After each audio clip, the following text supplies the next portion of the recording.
Da svi mogu pročitati, ovo su katolici, ovo su kršćani, nama koji živimo s drugima i drugačijima, jako je to važno.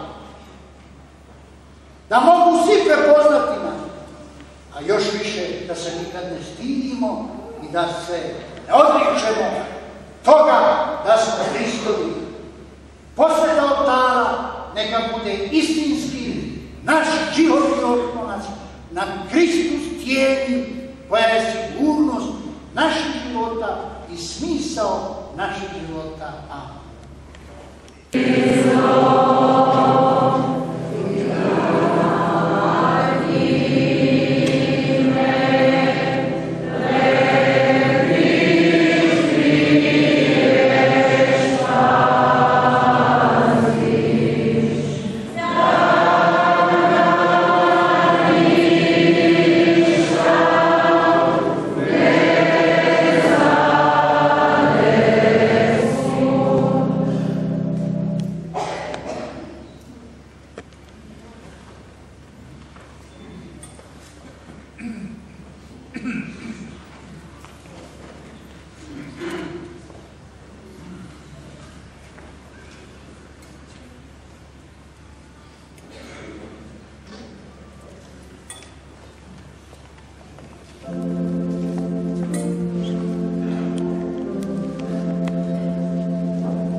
Kao kad pred lice Tvoje, kao što se ovaj dom ispunja ugodnim mirisom, tako i Tvoja crkva nek odaje mi o miris Hristov.